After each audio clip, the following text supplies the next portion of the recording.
And hello to everybody. Welcome to our second talk of the day for Love Data Week 2022. Delighted to have you all here, and this talk will be recorded as well. So I'm delighted to welcome Gabrielle Palma, who's going to take us through pattern-based prediction, a new machine learning method for detecting population outbreaks. And Gabrielle's talk will be followed by a number of others as well. So I'm going to hand over to Gabriel now to introduce himself, and he has kindly agreed to introduce his follow-on speakers as well. So thank you, Gabriel, and over to you. Thanks a million. So I'd like to extend the thanks here for the opportunity to talk with you today. I'm very happy to it. So my name is Gabriel. At the moment, I'm a PhD student at the CRT, and here I'd like to start by the presentation itself, and then I will keep introducing my colleagues after my presentation. So now I'm just gonna start with the presentation here. So here I'm going to introduce you what the pattern-based prediction new machine learning is about. And before doing that, I'd like to thank my supervisors, Dr. Rafael Moral and Wesley Godoy, and collaborators, Ali Manson, and also Eduardo and other colleagues that has helped us with the data set that we're going to present to you. So basically, the presentation will be followed like this. We have first an introduction. That in the introduction, I'm going to show you what is the insect outbreak is about, what I mean by outbreak, try to show you some details of it. Then we go through machine learning fundamentals, showing the objectives of the presentation. And then I will go to the detecting outbreak based on pattern-based prediction, that's the method that we've developed. And that includes the method itself, results, and finally, I show the conclusions of the presentation. So without further ado, I just like to emphasize that thanks to BBC, I could show you this video that's very summarize what I'm talking about outbreaks. So as you can see in this video, have locusts, desert locusts. They have several of them. And these individuals, that species, have this behavior of having swarms. So many species showed up at the same time. These eggs hatched simultaneously. We have loads of insects. As you can see, they consume everything, the grass, and they look for these grass in order to feed themselves. This can cause a lot of economic damage, as you might imagine, about the amount of insects that we have. So this is a very problematic and important ecological behavior that we can find in nature. So now we'd like to create some new algorithms and try to prevent these events to happen, or actually say something for the growers in previous time in order to them to prepare themselves to do something about his amount of insects that's going to come. So in order to explain these type of machine learning techniques that I'm going to be covering here, I'd like to take some basic concepts. So at this time, I'm going to cover some ideas about machine learning that is an area inside of artificial intelligence. Basically, in a summary, take the concepts based on Mallow. That's a book of a friend of mine that's introduced this concept based on providing a machine to do some specific tasks. For example, we can use the ARIS dataset that we have 3 species, ARIS species, and we can have as a specific task to be the classification of those species. So that would be one task that a machine could develop. So we can create algorithms that would be able to do it. But when the term machine learning has the learning part of it, and one way to show this type of learning could be supervised, for example, that we show some labels for the algorithm, or it could be non-supervised or other types.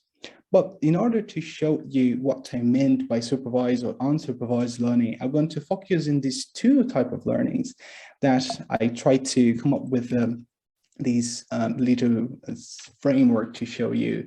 And going back to what I talked about the growers, so we can see here that we have an outbreak phenomena happening, and we have the grower very upset about this. So we know that there's this crop and has loads of those locusts in the crop. So he's very upset about that.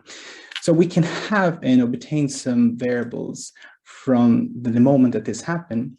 And we can tell them, well, these variables here are related to a phenomena called outbreak. And then we feed an algorithm and a method based on this information.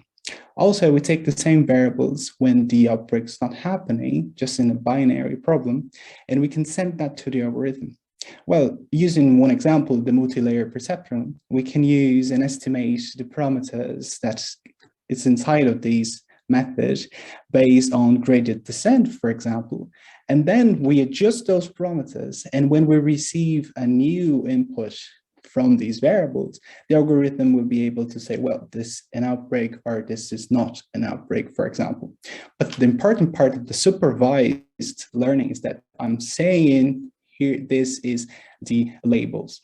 But on the other hand, if we go for non-supervised learning, we don't tell which is which. So I don't say that these are the variables that are related to an outbreak phenomena, and these are the variables that are not related to an outbreak phenomena.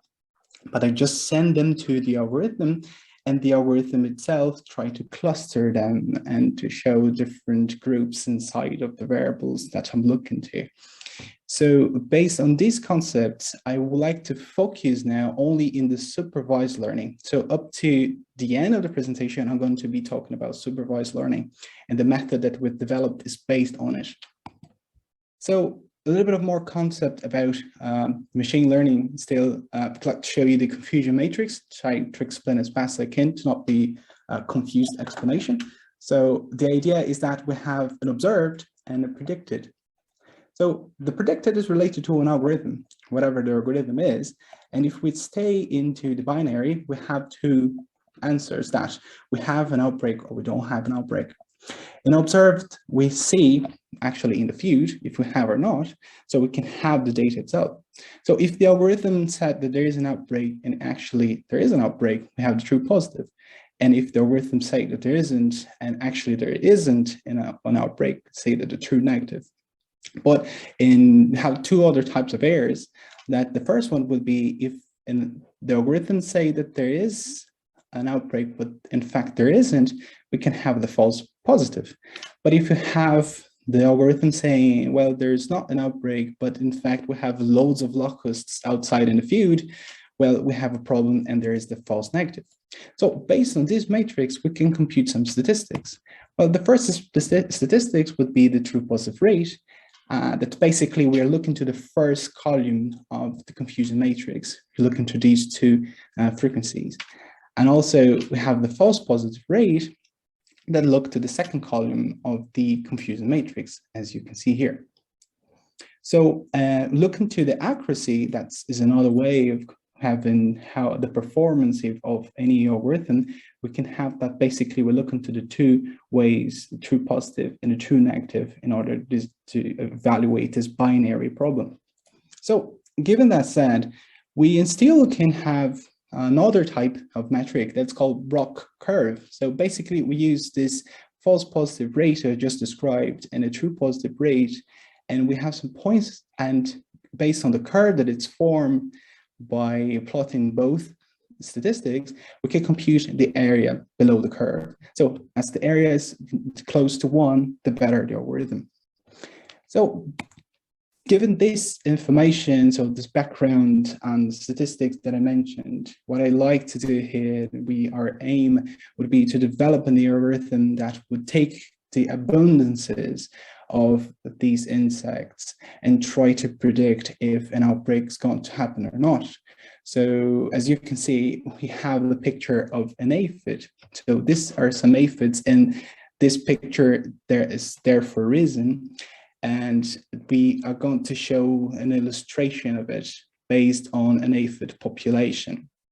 So the aphid population, again, thinking corporate now for the video, the aphid population, as you can see, this is one species that can cause a lot of damage into crops. So its behavior is basically they are fixed on the plants. They're feeding using this feeding stylet here. They consume the amino acids on the phloem of the plant. They keep feeding on it. Also, they can transmit different diseases for the plant, causing economic damage. And also the impact of feeding in the plant would have the problem. But the majority of the economic damage occur based on the virus transmission based on this species. And they keep feeding on the plants. They can fast a plant and also can turn to polymorphs. So basically they get wings and keep flying. And by flying, they visit different plants, infecting them and feeding on them. And as you can see, they can be, the number of individuals increase a lot because of the way that the development of this insect is. So as you can see, there's a born of one insect, the nymph stage.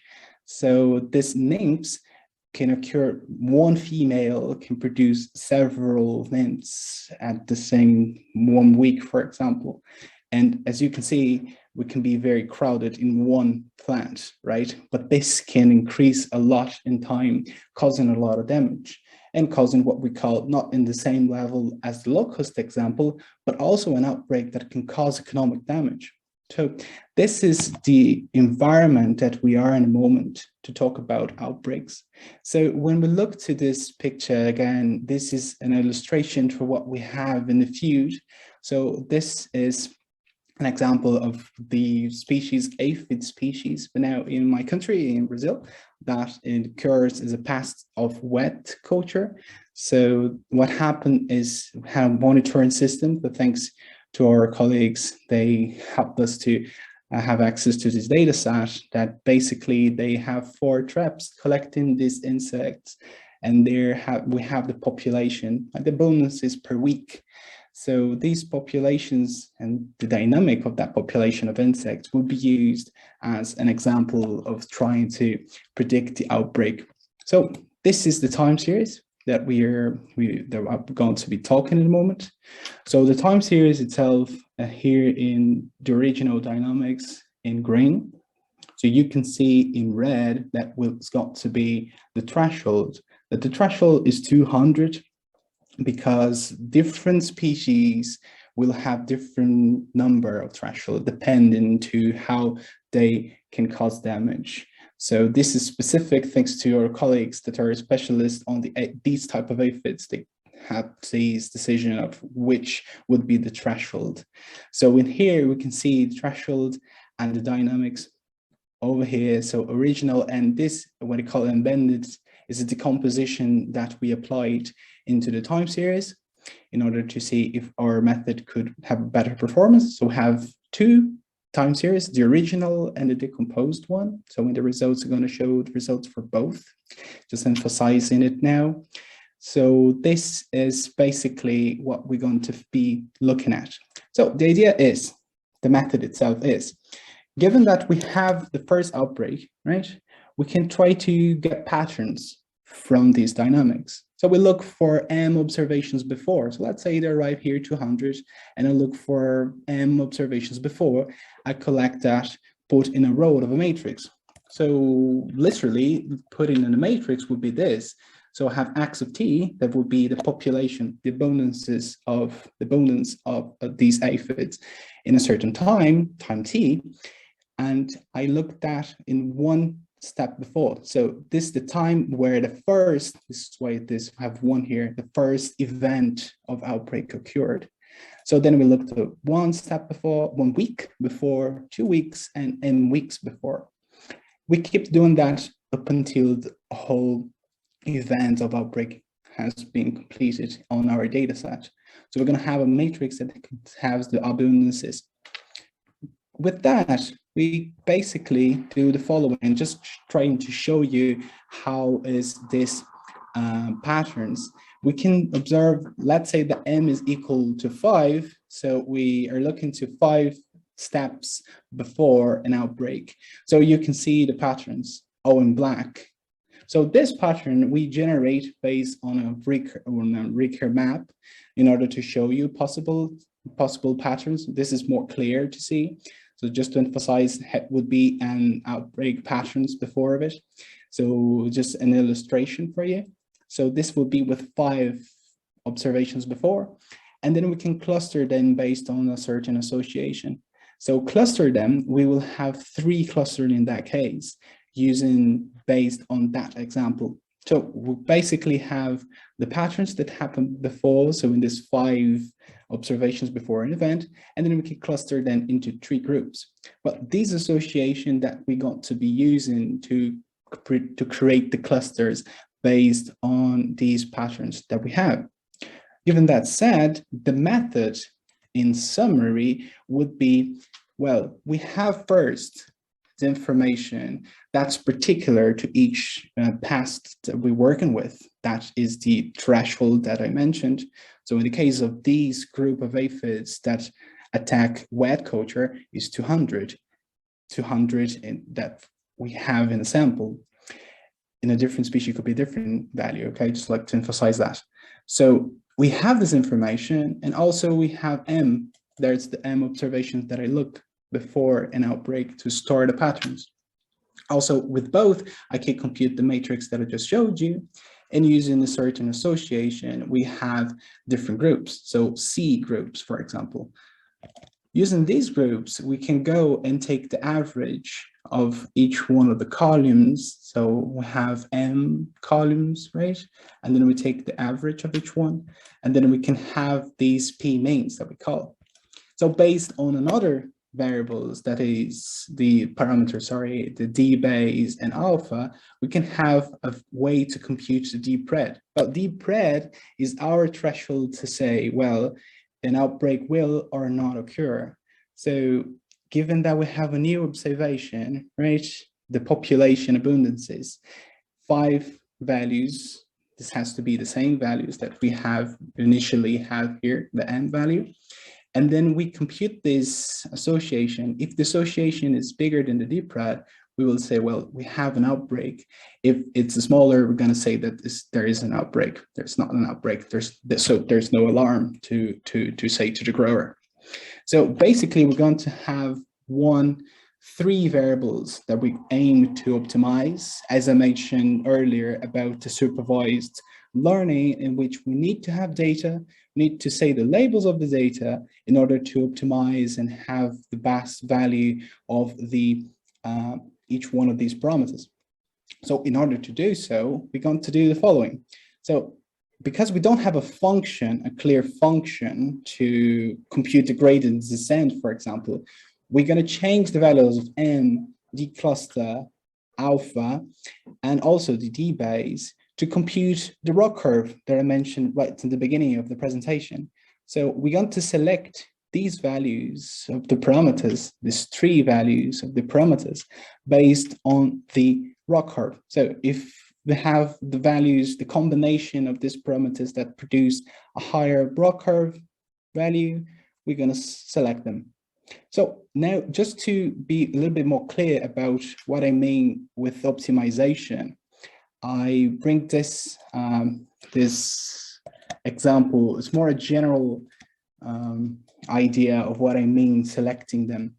So let's say that we have X and Y here, right? And they would be M and D cluster, for example, the start cluster. So we're basically what the algorithm is doing is going to change the values of these parameters, right? And then we're going to see, well, the Z would be the ROC curve, and we're going to select the ones in which they have the higher values of these ROC curve. So basically, the algorithm will start visiting, but we don't have a clear gradient in order to show and see the path that would be normally do in any multi-layer perceptron or artificial network that would use to. But in here, we need to have a different approach because we don't have a certain function. So for that, we use dual annealing for it. And we'll stop visiting these points in order to have the higher value of the ROC curve. So in a training stage, that's what we are going to do, basically, in order to have these values of the parameters. So given these, we can be able to obtain those parameters and use for the test stage or use for an actual prediction. So we're going to, based on these values, we can observe how we would be able to start a prediction and start having the learning. So this is how the learning occurred in our method. So in the summary. Well, as I said, we have these two possible ways, this way of selecting the parameters. So now we would like to show how to test if the algorithm produces good or bad performances. So again, we're going to look to the parameters, the statistics that I mentioned in the beginning of the presentation, and then we try to do that based on the following approach. So first, we look. This is the time series that we have, and then we can take 30% of the time series. With the 30% of the time series, we train the method. So we will estimate the value of the cluster alpha and also the M based on the approach that I just described, and also produce the P matrix. Based on these, we will apply that information that we just obtained from the training set on the task data and see if we can predict or not the outbreaks, and not an outbreaks, the binary problem here that we have with the 70% of the data.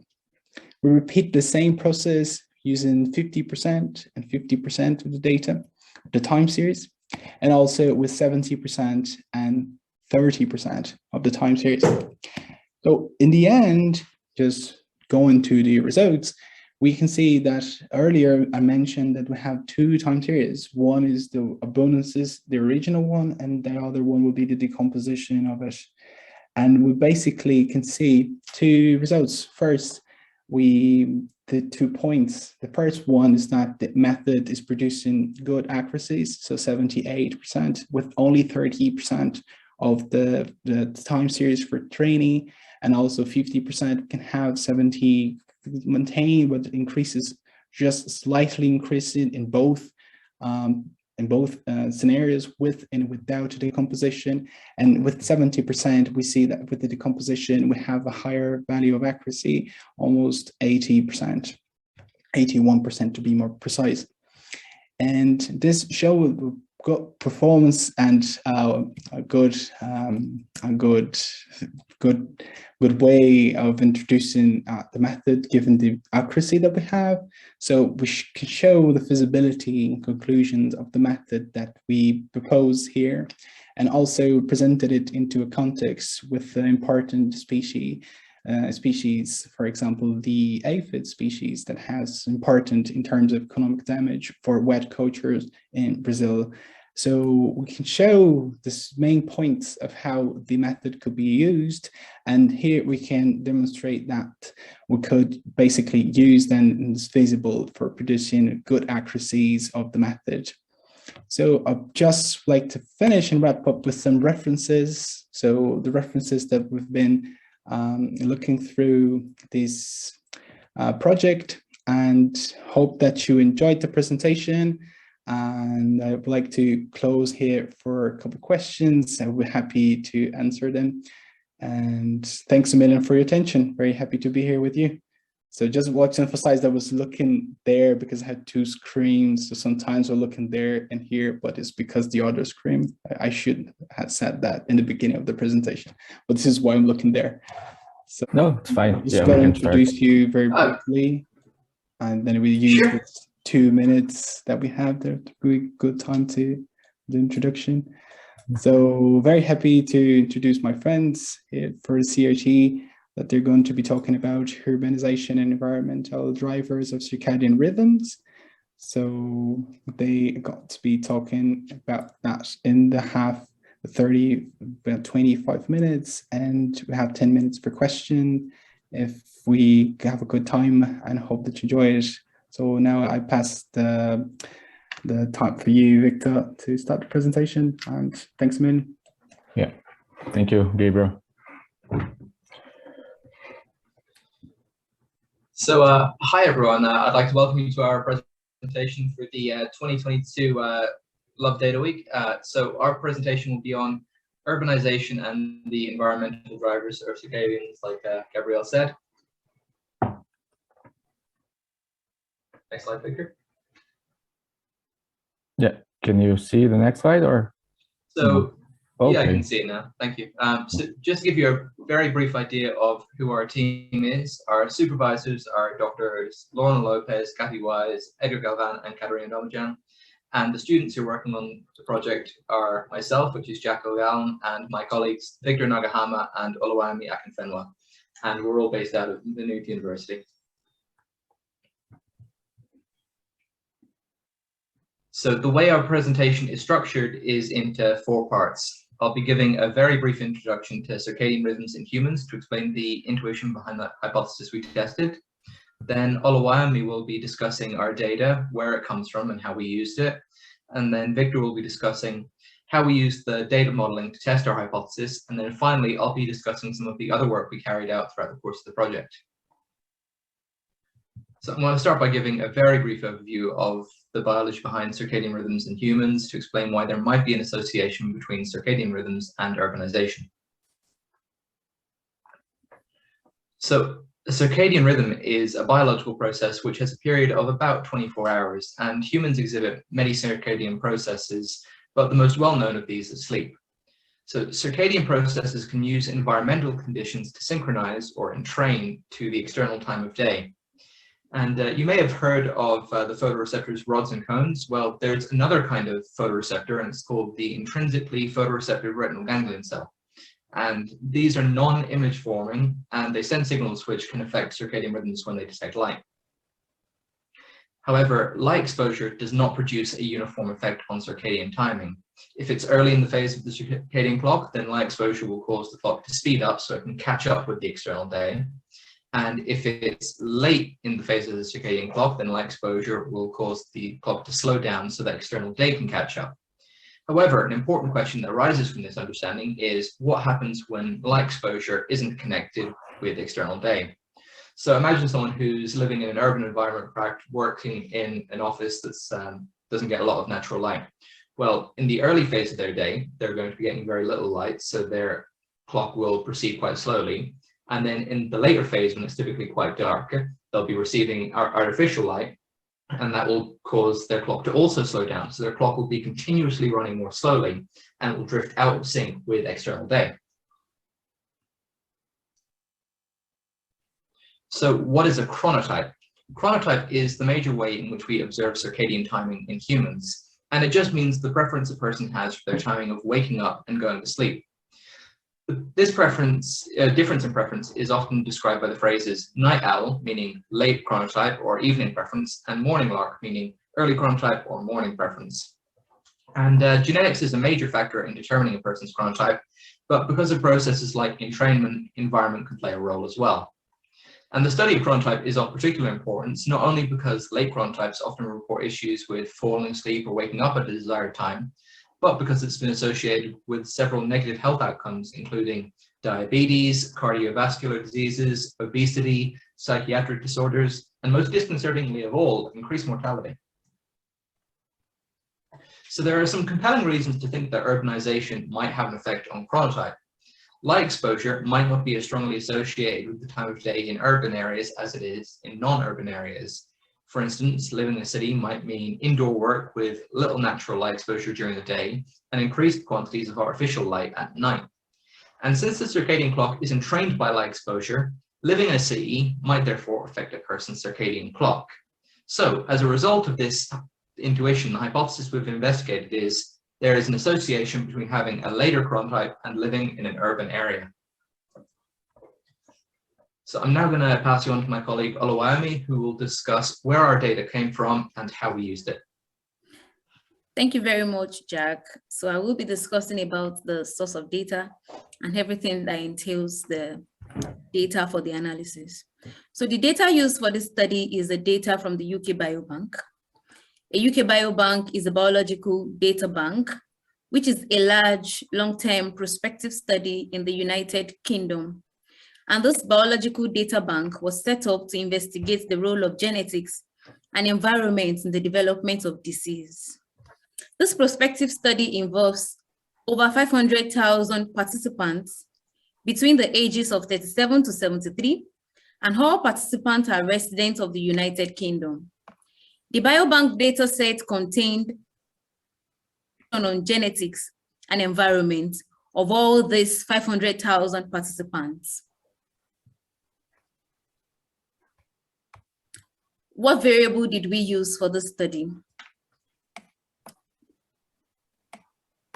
In modeling our data to investigate the relationship between chronotype information and population density, which in the study is approximate for circadian reading and urbanization respectively, there are several factors that have been considered in the past to be associated with sleeping patterns and chronotypes of persons, some of which are biological factors such as age, sex, ethnicity, and alongside there are other environmental factors which have been associated to fluctuation in sleep patterns and chronotypes of people, which are smoking status, alcohol use, the sleep duration, the number of hours worked per week, and the body mass index. The chronotype data. We used chronotype data as a measure of circadian rhythmicity because chronotype is a behavioral manifestation of the circadian system.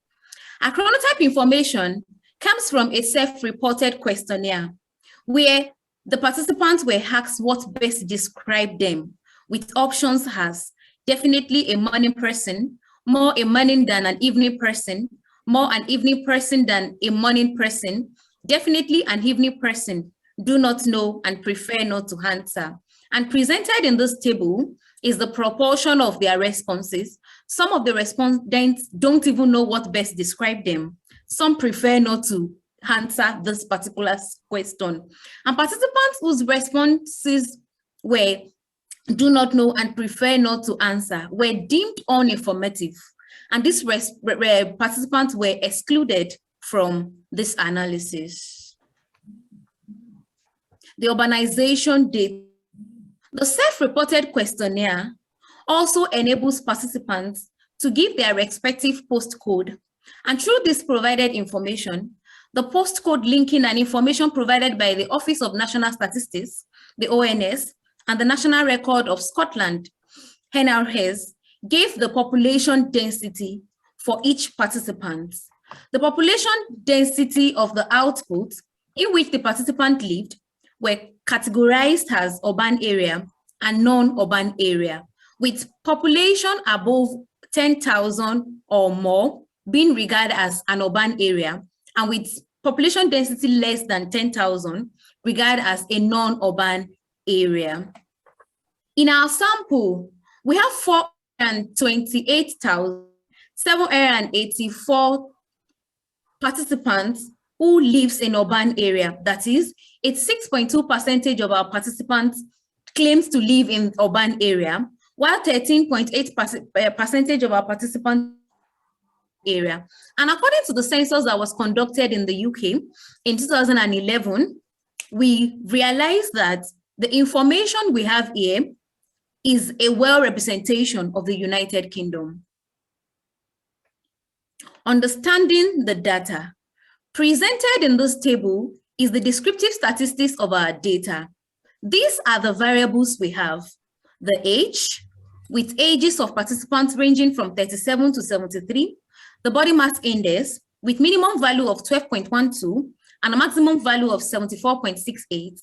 Then the sleep hour, which denotes the number of hours each participant sleep. We have a minimum of 1 hour and a maximum of 23 hours. Then the sex, which denotes the gender of the participant.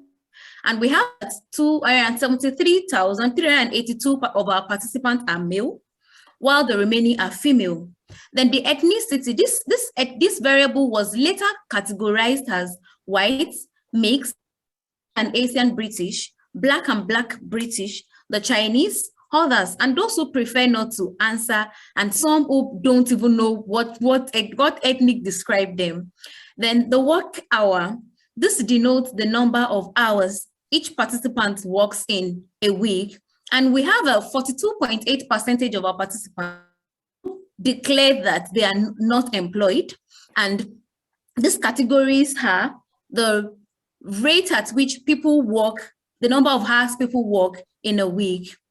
Then the variable alcohol, This variable alcohol denotes, it's a question asking participants if their alcohol status, those who have never drank alcohol, those who drank it occasionally, 1 to 3 times per month, 1 to 2 times per week, 3 to 4 times per week, those who take it daily, and those who prefer not to answer. Likewise, the smoking status.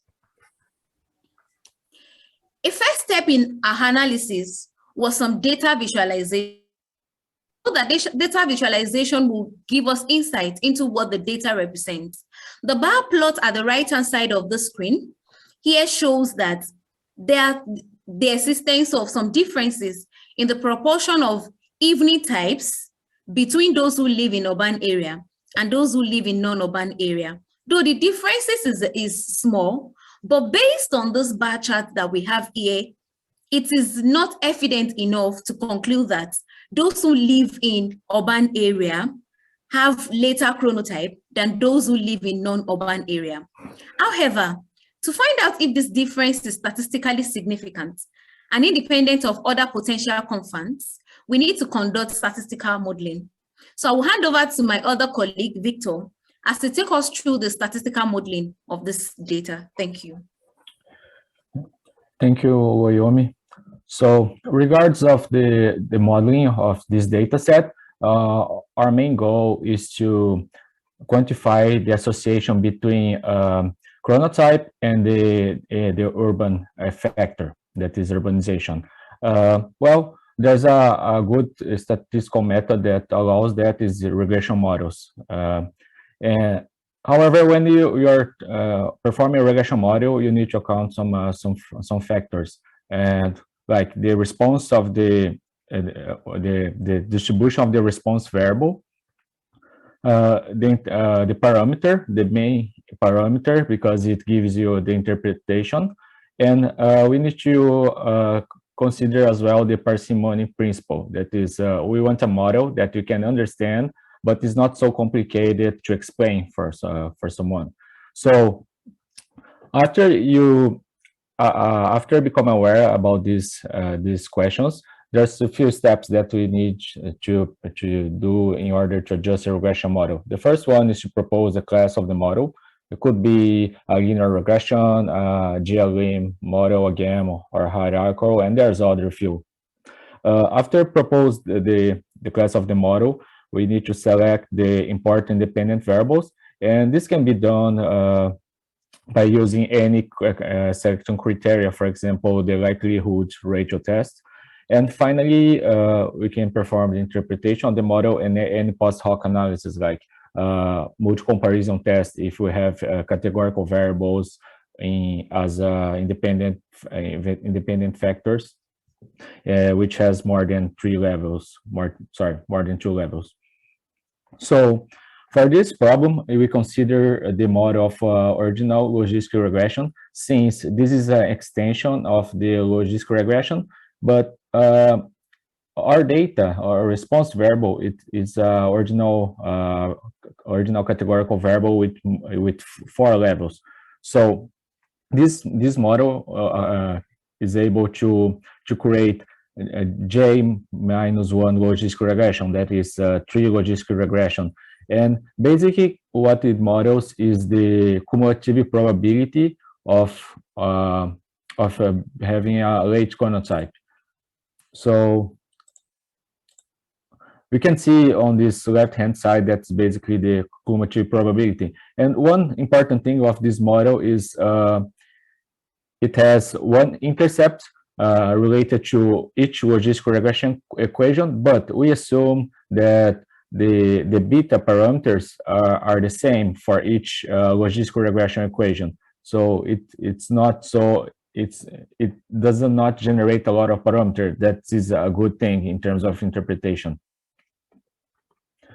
Well, you can see here in this figure, we have our response variable that is start with the level morning, then more morning than evening, more evening than morning, and finally the latest level is evening. As I said before, you can see on the left-hand side the cumulative probability of having a later level of chronotype, and on the right hand side the logistic regressions, and notice these beta parameters. After adjusting the model, performing the variable selections, we got this final model that has these variables here: urbanization, age, sex, ethnic, BMI, sleep hours, work hours, alcohol, and smoking. Well, for basically the dot is the point estimation, and the horizontal bar is the confidence interval of the estimation. For categorical variables, for example, urbanization, sex, we have the baseline. That is the basic level of the variable that we are using as a reference, and the others we are comparing them. So, for example, the urbanization, we are comparing the effect of being urban, comparing with being non-urban. And we, in our model, estimate that the effect of living in an urban area is 1.5. That means a person that lives in an urban area is 5% more likely to having a later level of chronotype comparing a non-urban person. If you see this vertical line here around the odds ratio equals to 1, on the right hand, we say that these estimations are confounding, a risk factor to be a later level chronotype. That means it's increased the chance of being a later level chronotype. On the other hand, on the left-hand side is a protective factor that prevents. One interesting thing that we can see here is having a job, working more than 0 hours is a protective factor. As you can see, all the levels here are on the left-hand side. And as according to the result of the literature, our model is agreeing with that in terms that alcohol consumption and smoking frequency, it's a risk factor to be a later level of chronotype. As I said before, when you have a categorical variable, we are comparing one level related to the baseline, that was a reference level. But if you want to compare every two pairs, we need to perform other type of analysis, and this analysis is a post hoc analysis called multiple corporation analysis. And for this analysis, we use the Bonferroni test or Bonferroni correction that avoid the inflation of type 1 error. And the interpretation of this graph is kind of similar. We have the point estimation and we have the confidence interval. Well, we look at the point estimation of one level and compare with if it's inside of the confidence interval of other level. If it is, then you can conclude that these two levels, they have the same effect. For example, for the alcohol consumption, a person who drinks once or twice a week has the same effect the person who drinks 1 to 3 times a month, because of this overlap. For smoking and ethnic, there's no overlap. I mean, every level has a different effect. But if you look to the work hours, you can see that we have, for people who works more than 48 hours, there's this same effect. And for people that works full-time, I mean, at max 48 hours, and part-time, that is start with more than 80 hours until 16, basically they have the same effect, that this huge overlap here. So this allows us to understand the difference between each level and see which one is equal as well. Well, in conclusion about this study, we performed this logistic ordinal regression, and we realized that the urban person is 5% more likely to be evening chronotype than a more evening than morning. That is being a later level chronotype. And this is an important thing, since later chronotype is an indicator of circadian misalignment that is a risk factor to have some health problems. And my colleague Jack will talk about other work that we performed during this project as well. Thank you, Victor. So testing this hypothesis was actually only a portion of the work we're engaged in during the project. So chronotype is just one measure of circadian rhythmicity, and it's also a subjective measure. And several quantitative measures can be calculated from different types of data, including accelerometry data, which we had access to. So intradaily stability, or IS, is a measure of the invariability between days, which could be seen as the strength of association between a rhythm and a stable 24-hour environmental condition the rhythm's in training to. There's also intradaily variability, which is an indicator of how fragmented a rhythm is, and there's relative amplitude, which is a measure of how different the most active portion of the day is from the least active portion. So UK Biobank actually conducted a follow-up study where a subset of participants were given wrist-worn triaxial accelerometers, and their accelerometry data was recorded over a 7-day period. And this was done for over 100,000 participants. And once the Euclidean norm of the data was taken and it was downsampled to 5-second epochs, there was still over 70 gigabytes of data, and were it to originate from a single subject, it would span almost 2,000 years. So a large portion of the work we did for this project involved creating tools to calculate quantities associated with rhythmicity. So while existing packages were already created in order to calculate these quantities, they seem to be intended for much smaller data sets, and using them on our own data wouldn't have been feasible. In the case of calculating just the IS, IV, and RA parameters, our scripts were approximately 7,000 times faster than the package we're using for benchmarking. And once we created and thoroughly tested these tools, we applied them to our data. So we're currently in the process of bundling up all the tools we created into a package which we've been calling Circadian. So we wrote all of these scripts to deal with very general, tidy data, so hopefully it will be useful for other groups working with data which might exhibit circadian rhythmicity. So some of the tools we created included data aggregation tools, rhythmicity variable calculation, which I've already discussed, but also some extra things like cosinor analysis and Lomsdorffel periodograms. So these can be used to test if data exhibits circadian rhythmicity. And we've also thrown in some tools for visualizing these effects as well. So I'd like to thank you all for listening, and I'd also like to give a special thanks to our supervisors, Drs. Lorna Lopez, Kathy Wise, Edward Elfan, and Katerina Dolajan, all of the participants of the UK Biobank study who volunteered their time and data, our funders, Science Foundation Ireland and SkillNet Ireland, and also everyone involved in the organising of this event. Oh, and if there are any questions now, you're very welcome to shout them out. Thanks a million, Jack. Thanks a million, everyone. It's a very great presentation. Congratulations. So do you have any questions? I think check in the chat.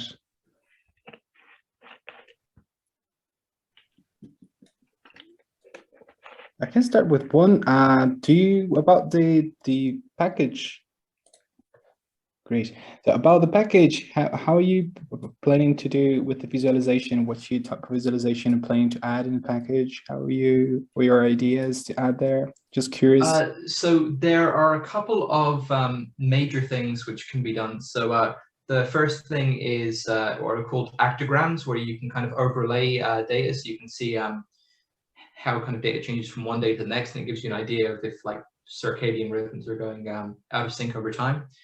The other thing is you can do visual plots of the cosinor analysis and the Lomsdorffel periodograms, which you can use to work some stuff out. And there are also some visualization tools that were created for a different thing that we had access to, which include, they're kind of like concentric circles, which show how things work over time. It's hard to explain without a reference. Fantastic. Thanks, man.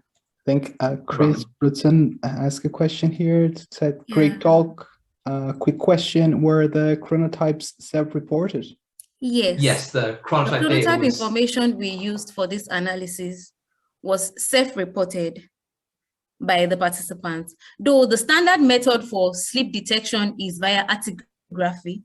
But in our case, we have access to it, but the data didn't suit our analysis. So the data we have access to for this analysis was the self-reported chronotype information by each participant in the UK Biobank.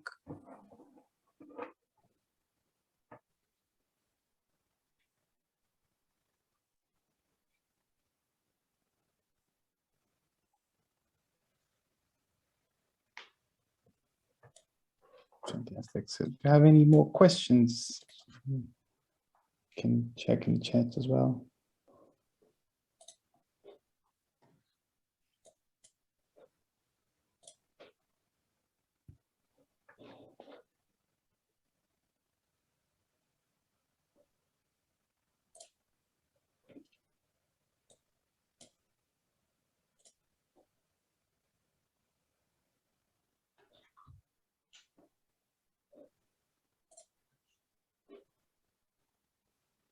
Perfect.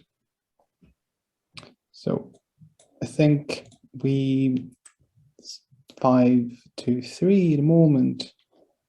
So just thinking if we, in case we don't have any question, if we can go to the next speaker, or yeah, I think. Sorry, could I just get another? I was trying to type it in, but couldn't type quick enough to get it through there. Yeah. Just a bit of a follow-up. It's one of the things I've noticed when you're showing the results for one of the predictor variables. One of the ones, I can't remember which variable it was, but one of the ones where people said they prefer not to state the variable, it actually came out as being a very low chance of being a later chronotype. I'm trying to remember which one it was, but have you any idea what that might be? I think it might be in the smoking one. I think it seems to have come up in it. Yeah. I think smoking was just on the edge of being like significant, but the one that I really noticed it in was working hours. And the reason I would posit for why that one was significant is because there were very broad categories. So it could have been like being a student, being retired, or actually being unemployed. So there are probably a lot of people who wouldn't have really fit into any of those categories and might have answered something. So you'd be capturing some significant difference there that would lead to them being a later chronotype. Mm-hmm. Yeah, so I was looking about the work hours one, the prefer not to answer rather than don't know. That's sort of a bit below, you know, the average, but it's, you know, there's quite broad standard error around that one. But the other one, the smoking one, although it, okay, I guess when you allow for multiple testing and so forth, it probably doesn't come out as significant. But just on there, it looks as though, you know, with the confidence intervals of that one, it is, you know, just a bit below the one level. So for some reason, it looks as though people who don't want to say whether they're smoking or not seem to have a more likely, a greater likelihood of being one of the earlier chronotypes. So I have no idea why that is. I just thought it was interesting observation. Maybe getting up early to have their shame cigarettes. Oh yeah, but they're saying that, yeah, okay, maybe, yeah, they're possibly heavy smokers that, yeah, don't want to say so, yeah, maybe. Yeah, it'd be interesting to work out some of this, but unfortunately there's kind of like limit in how much you can press in when people don't want to supply information. Oh, sure. And in any case, they were, you know, there were things that, you know, they were kind of nuisance variables rather than the one you were trying to look at. Just a sort of interesting observation. But yeah, it could be going down a bit of a blind alley there anyway, I suppose. No, it's a really fascinating area of study, and I've been looking into it more because my area of interest is actually neuroscience. So I've been attending some seminars on the kind of, what is it, molecular biology behind circadian rhythmicity and how it applies to neuroscience. It's a really fun area.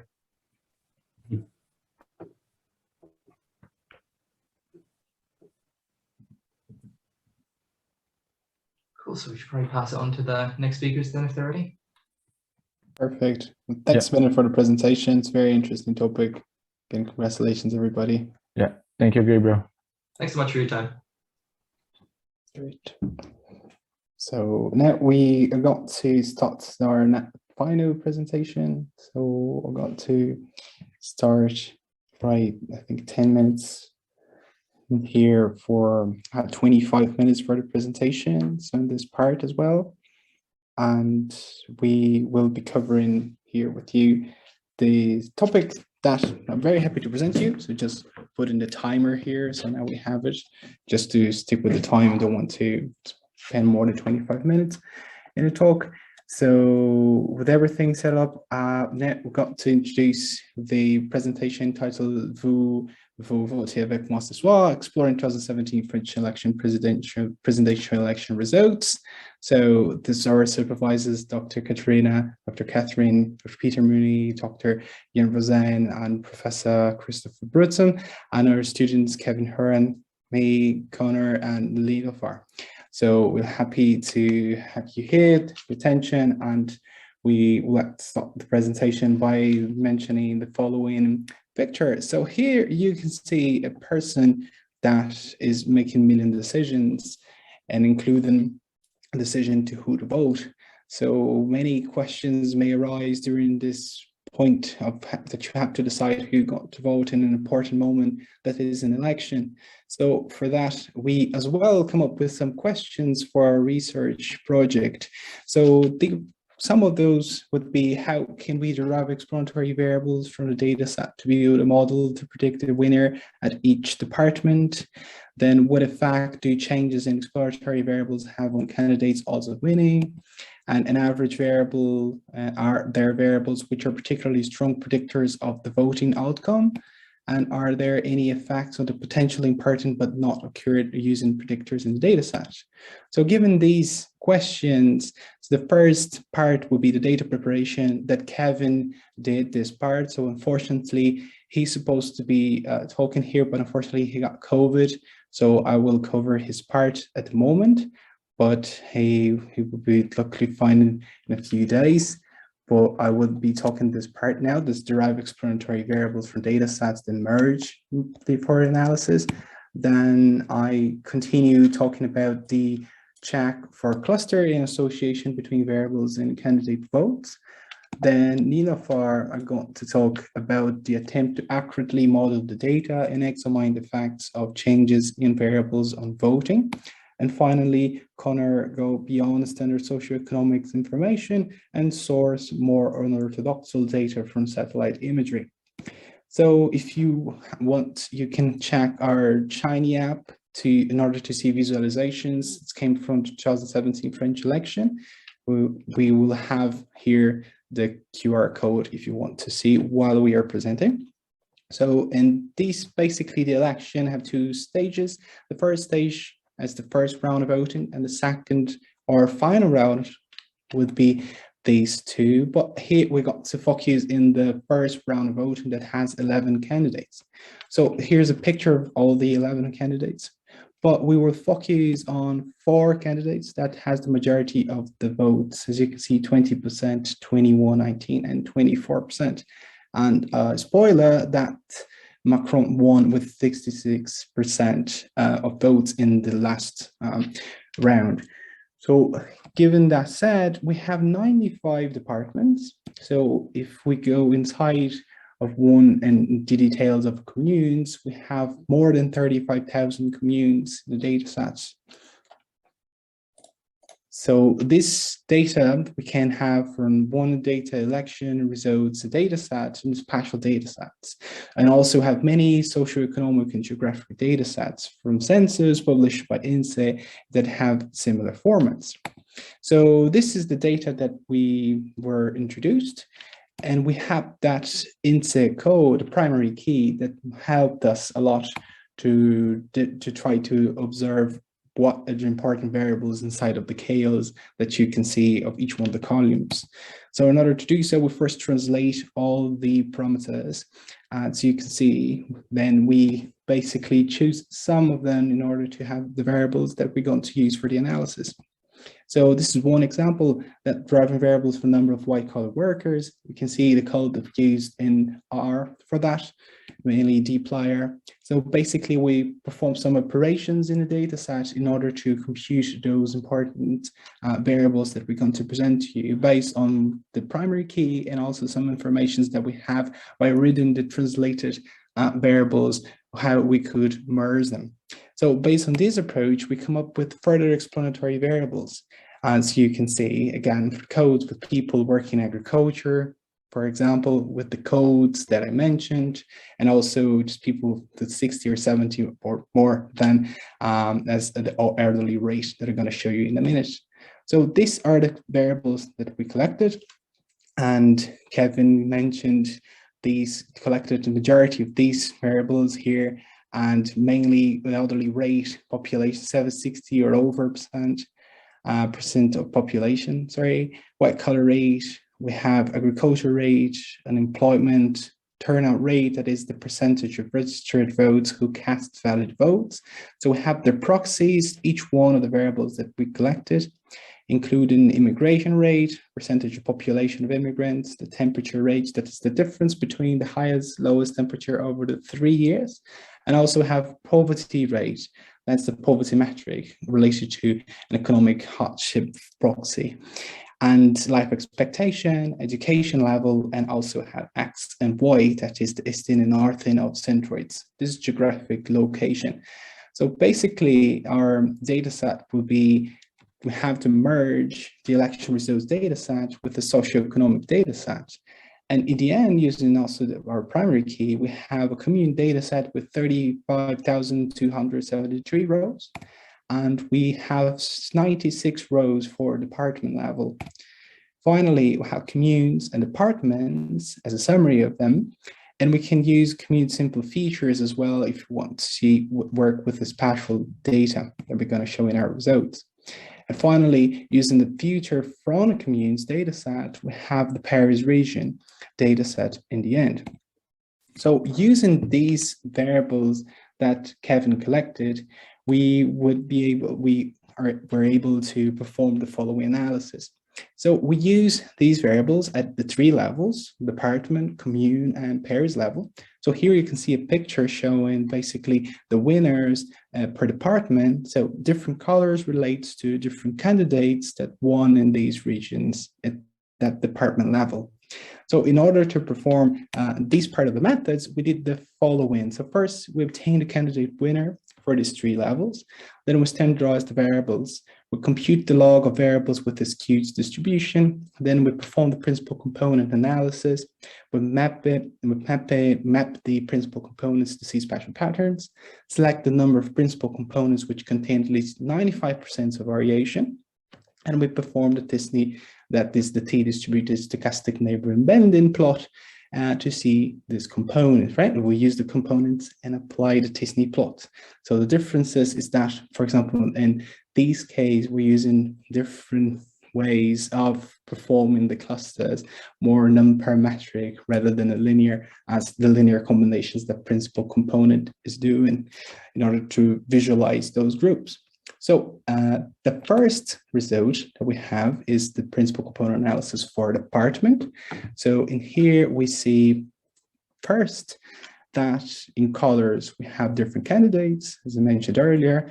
And here we first see that Le Pen and Macron, there can be 2 groups between them that are mainly related to the following weights from the principal component. So the temperature range, unemployment range, and poverty range, and also life expectancy and turnover, mainly make that difference between these 2 groups.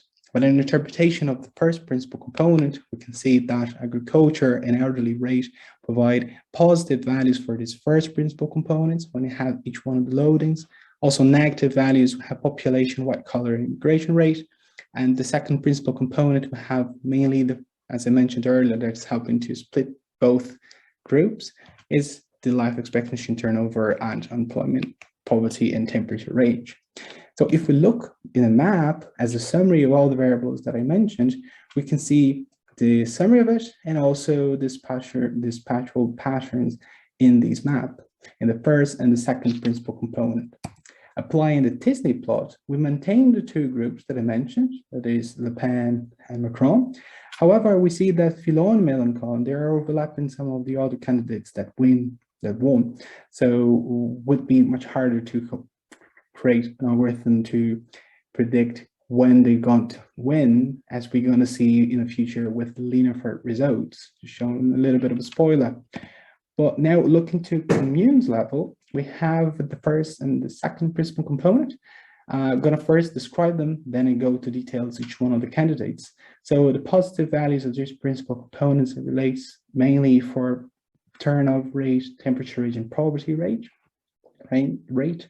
and negative values to mainly for life expectation, education levels. So communes which has higher life expectancy and education levels, we will have the principal component, the loadings of this principal component negative. And the second principal component are more related, positive values are related to population and white collar rate. and negative values related to poverty, elderly, and unemployment rate mainly. So if we look at the first candidate, Fillon, then Le Pen, Macron, and finally Mélenchon, we see that they are overlapping each other a lot. And it's difficult to see a clear cluster as we've seen earlier for the department levels. So here we can see the spatial patterns in the summary of those principal components, the first and the second principal component.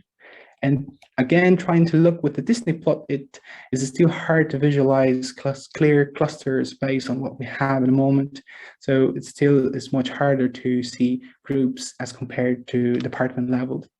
So looking to the principal component analysis for Paris, we see that both have the grading here that Macron would have positive values of the first principal component. The highest we have Mélenchon, then we will have Macron and Le Pen overlapping with Fillon according to these values. So basically, using this principal component on a map, we will be able to see the summary of those principal components, the first and the second one, and the spatial patterns. And again, looking to the Disney, we'll see a group here looking to this part of the map that we have more Mélenchon winning, and again, Fillon and Le Pen were overlapping each other. So selecting these variables, we now use them for make the modeling part. Now we're going to pass to Niloufar that's going to describe for us how the modeling stage of this project was. Thank you, Gabriel. So in this section, I'm going to talk about modeling French election outcome using the integrated nested Laplace approximation, or INLA, which is a package in R, and it's suitable for Bayesian spatial models. So to start with that, we had 11 candidates and we were interested in modeling their vouchers. And we can use multinomial logic model for that. Here I'm showing you a standard structure of this model with utility function and transformation function. For the utility function, we're using a linear model, and we have some covariates and their coefficients, which I will talk about them later on, and spatial random effect, which we introduced it, to consider the spatial effects on the map, and it's a Gaussian process. So there are some works showing that this multinomial structure can be transformed to Poisson model by reparameterizing and changing the format of the data from short to long. And actually this transformation is beneficial for us because the computation would be easier, and also it is supported by INLA package, which we want to use that. So we did this transformation. With the four variables that Gabriel talked about them earlier: higher education, white collar rate, unemployment rate, and average life expectancy. And by putting two spatial random effects, one for Macron and the other for Le Pen, we fit the model, and here you can see the confusion matrix. The accuracy on the training data set was 95%, and also we tried it on the test data set, and the accuracy was 93%. So out of 96 departments in France, our model just mispredict the winner in 5 departments. For example, at Lozère, Fillon earned 23% of the votes and Macron got 22% of the votes.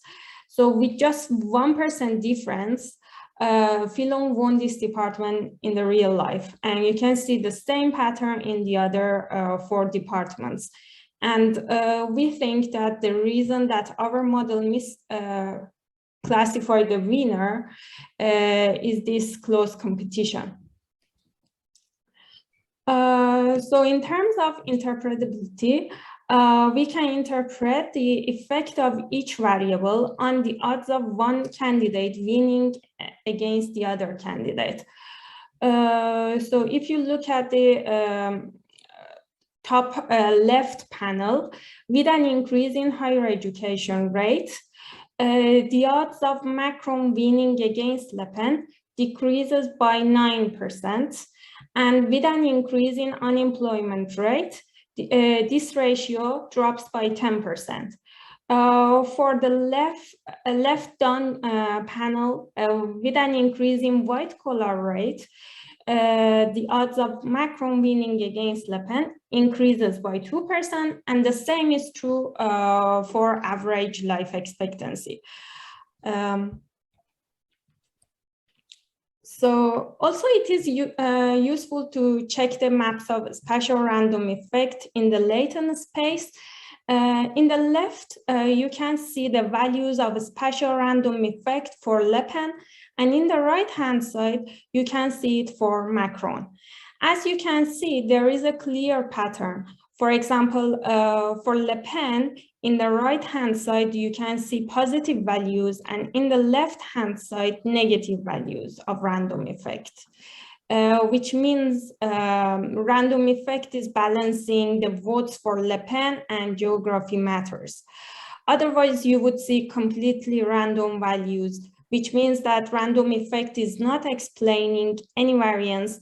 But here, this pattern suggests that spatial random effects explain some variance remained unexplained after putting those 4 variables in our model.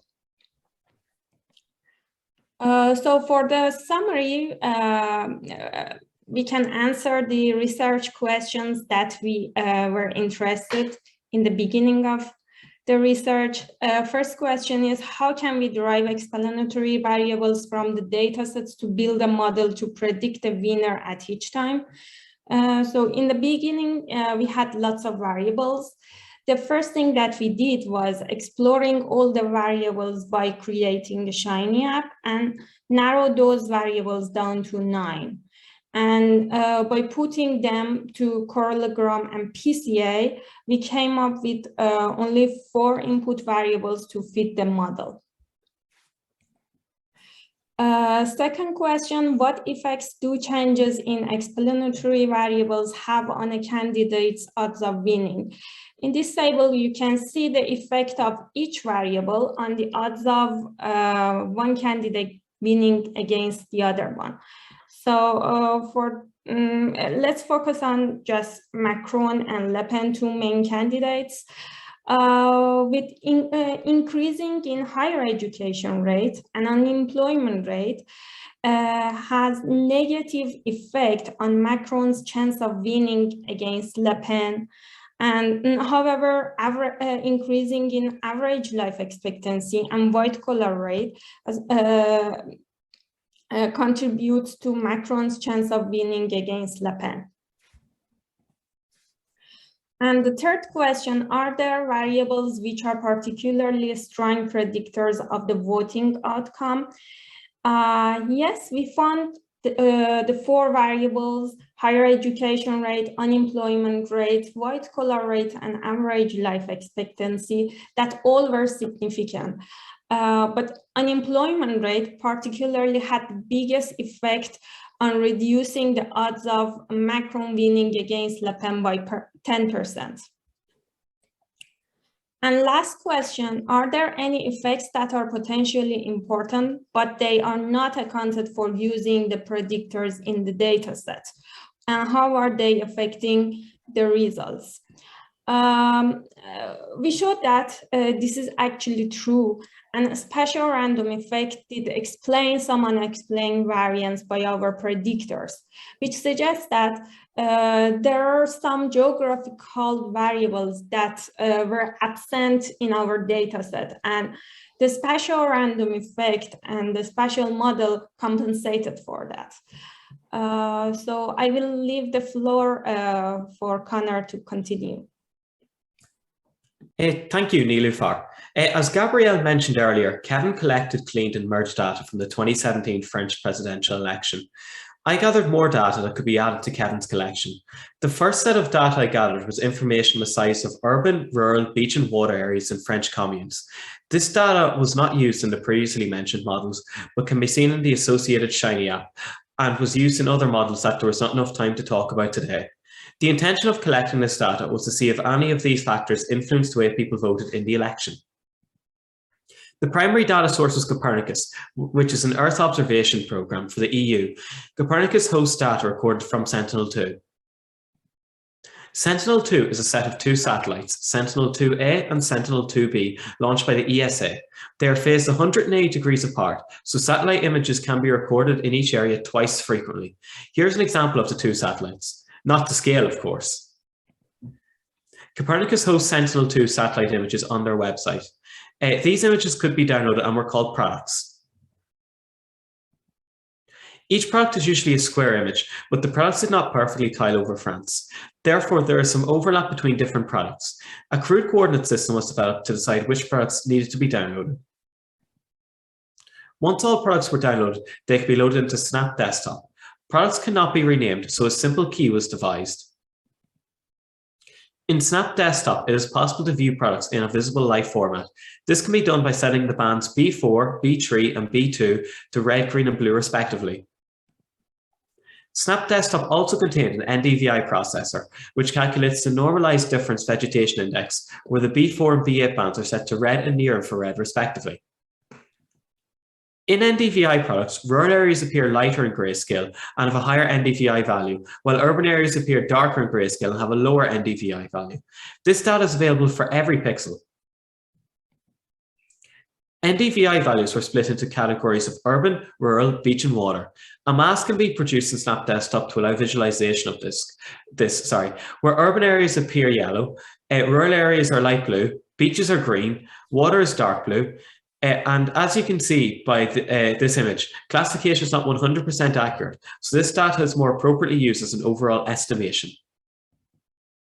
The set of French communes gathered by Kevin earlier from INSEE can also be used to visualize the French communes on the Sentinel-2 products using a mask. Masks, however, don't save any data to pixels. Snap Desktop's bandmass operator allows the conversion of a mask to a band given an expression. The default expression for the bandmass operator was inputted into a Java program for each product, which then outputted the desired expression for every product. This allowed each pixel to retain both information regarding an NDVI value and an INSEE code for each respective commune. All products were then saved with this information. These products were then read into Python using the Snappy library and were read from top to bottom, left to right. As some products had overlapping areas of one another, each product checked which areas overlap with the neighboring products to the north, northwest, west, and southwest. This was done by first finding the XY pixel coordinates of the neighboring product's edges. The neighboring XY coordinates could then be converted to a global longitude and latitude values, then back into new XY pixel coordinates for the current product. Each pixel in every product was then read, where the commune INSEE code and category of the NDVI values were recorded. The overlapping areas that contained duplicate pixels were ignored. This data was then outputted as a .csv file for both the number of pixels in each category and the percentage of pixels in each category. It was then possible to merge this new data with Kevin's existing dataset using the INSEE code as a unique identifier. I will now pass on to Gabrielle, who will walk us through the conclusions. Thank you. So in here, we observed that different patterns of voting behavior associated with the same variables in different geographical contexts, so capital city and the rest of France. Also, a commute level analysis was much harder compared to department level because of computational barrier. And also, the spatial running effects are significantly important for capturing over and underestimation of our model. So also showing that geography really matters here. And also, we'd like to just show you some of the other works that we have been doing through these project. So in different colors, you see each one of the authors, and also future work and future data collection, including the data of the results of 2022 elections in France that we're hoping to collect for make the analysis. Also some other part into natural language processing that we tried during the project. And also here, as you can see, as a summary of everything that we're being conducting and also works to be continued. So here I show you some of the references that we used through this project. And we would like to thank our supervisors and also extend our thanks for the organizers of the Love Data Week. And we'd like to thank Danush, Patron, Charles Macon, and the Department of Computer Science for helping us with the Shiny application. And finally, we'd like to thank you for your attention and for listening to us. So if you have any questions, we would be happy to answer them. So thanks a million.